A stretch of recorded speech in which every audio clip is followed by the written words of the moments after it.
makers of X-Lax present Strange as It Seems. Strange drama from the far places of the world, or from just around the corner. Strange facts about the names from the headlines or the people next door. From the Appian Way or the Rue de la Paix, presented twice each week by the makers of X-Lax, the original chocolated laxative. Think back to the last time you took a laxative. Was it a harsh, nasty-tasting concoction? Did you rebel against it? Well, you ought to find out about X-Lax. It's as effective as anything you may take, yet it is mild and gentle, and its taste is so pleasant, just like delicious chocolate. Don't punish yourself with unpleasant, old-fashioned remedies. Step into your nearest drugstore and ask for a box of X-Lax. Incidentally, the price is pleasant, too. Only 10 cents a box. The Tale of the Raven.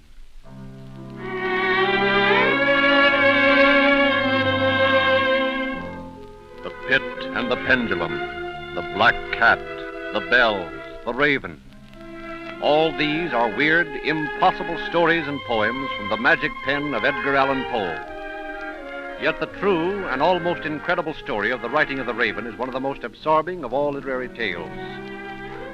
Poe had two supreme passions in his life, poetry and his love for his invalid wife, Virginia. In 1844, he lived outside New York at what is now 84th Street and Broadway.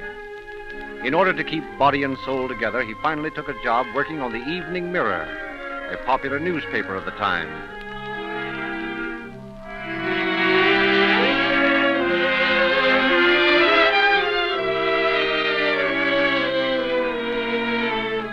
Nathaniel Willis, editor of the Evening Mirror, has asked Poe to come. Thank you, Mr. Willis. How is your wife? Much better. She has coughed very little the past week. Her mother and I are beginning to hope a little. Glad to hear it. Have you read The Raven? Yes, that's why I called you in here. Could you use it, Mr. Willis? It's a remarkable thing, Edgar. Remarkable. I've never read such a poem before. Never. Well, you see, I had a plan worked out beforehand. I knew just what effect I wanted. But it doesn't sound preconceived. Now, let me see. Once upon a midnight dreary, while I pondered weak and weary over many a quaint and curious volume of forgotten lore. While I nodded, nearly napping, suddenly there came a tapping, as of someone gently rapping at my chamber door. The rhythm, the whole theme casts a spell. How did you get the idea in the first place? Well, first I said to myself, beauty is necessary to poetry.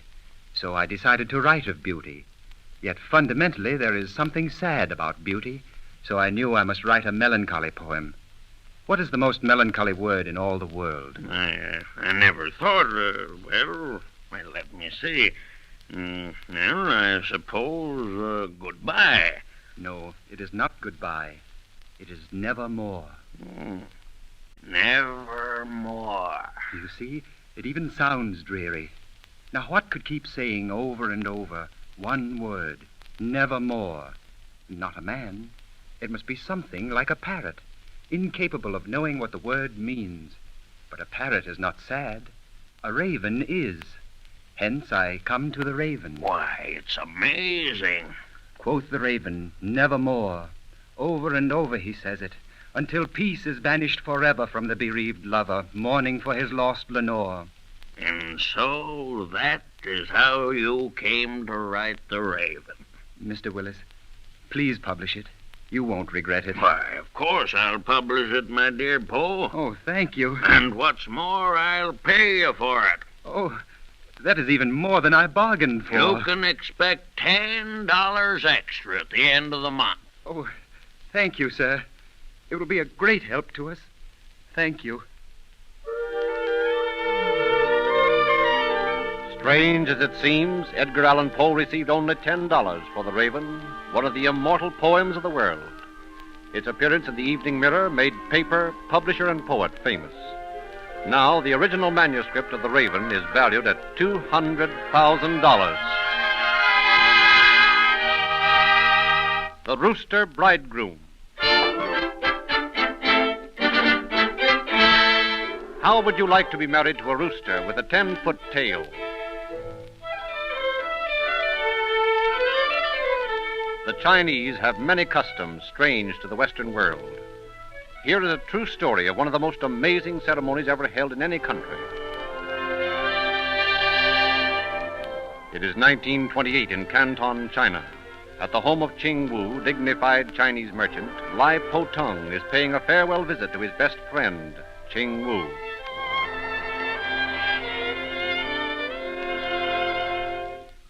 It will be 10,000 tortures to see you no longer, Lai Po. It is indeed unfortunate, Ching Wu, that my honorable business calls me away to Singapore, but I do not intend to stay long. On the day you return, our household gods will smile, my friend. One question, Ching Wu.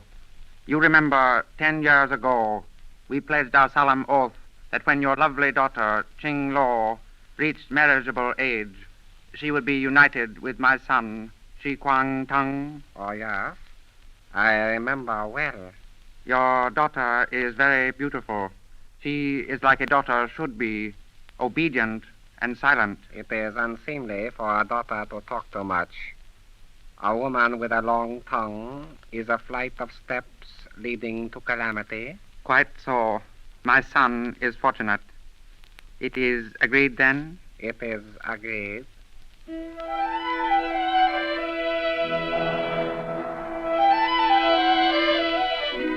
But fate steps in.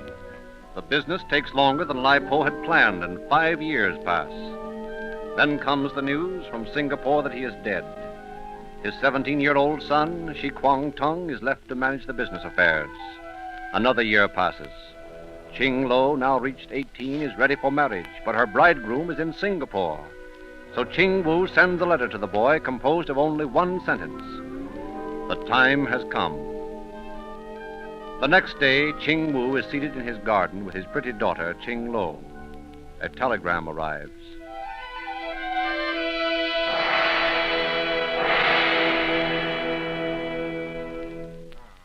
This must be the telegram from your bridegroom-to-be.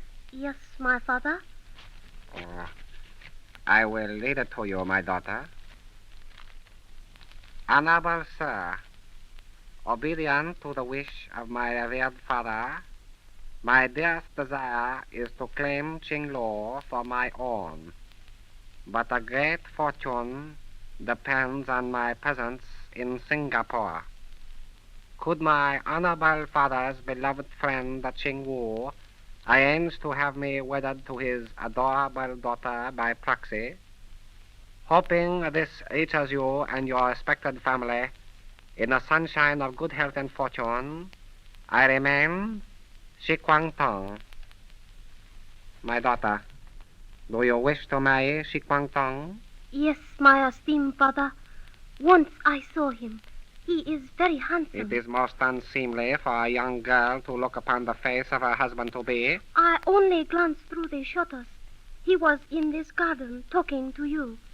I know I shall be happy with him. Well, it is indeed true that whether love blossoms under the midnight sun or the southern cross, romance dwells on in the hearts of the young. Whenever you are ready, father, I will be also.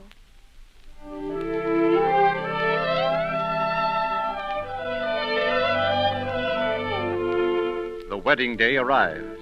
Because the real husband cannot be there, the relatives of Shi Kwang Tung select a sacred long-tailed rooster to be the proxy bridegroom.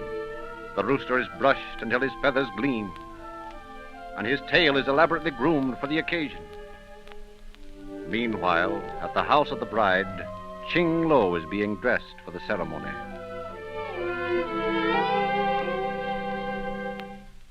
Ah, Ching Lo, you are beautiful as is the lily. Thank you, my mother. And now, the headdress. Ah, So, the strings of pearls cover your face. It would not be correct for the bridegroom to see you until after the ceremony.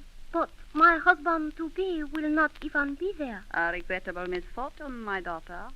Nevertheless, His spirit will be there. The nuptial letter, most worthy mistress. Ah?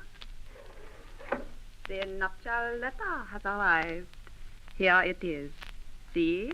Red paper, edged in finest gold. Oh, how beautiful. That is the letter from your husband-to-be. He urges you to come to him. I will keep it next to my heart. That would be most unseemly, my daughter. The letter must be shown to all the honorable relatives of your husband-to-be. I am ready, my gracious mother.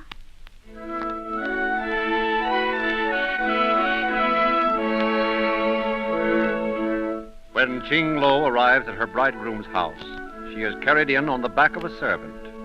There the best man, the relatives of both families, and most important, the rooster bridegroom is awaiting her.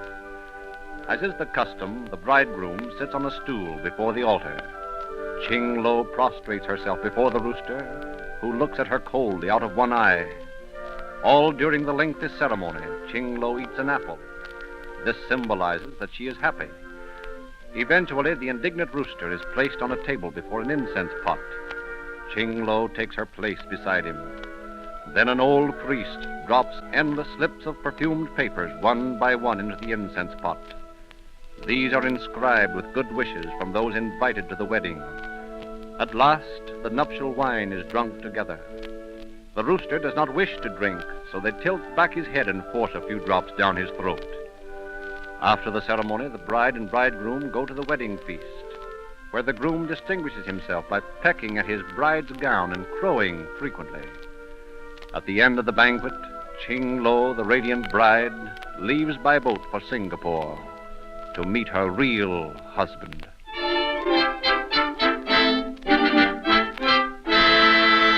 Strange as it seems, in 1933, a rooster actually was used as a proxy bridegroom in Canton, China. The real bride and groom are, by all reports, very happy. As for the dignified rooster bridegroom, some say that he was caught by street urchins the next day and eaten for dinner. Strange, unbelievable, but true, as are all facts on these programs.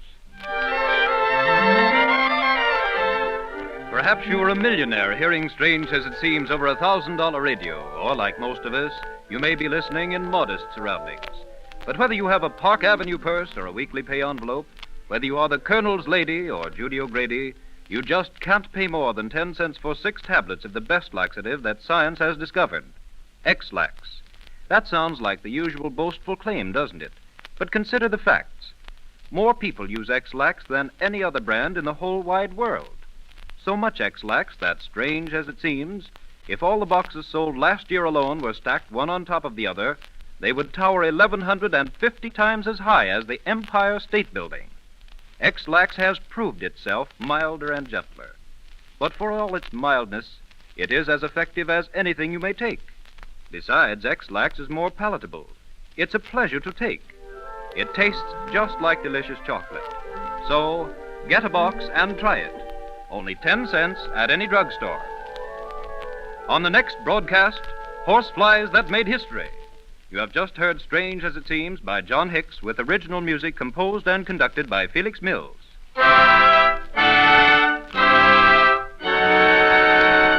There is no buffalo on the buffalo nickel.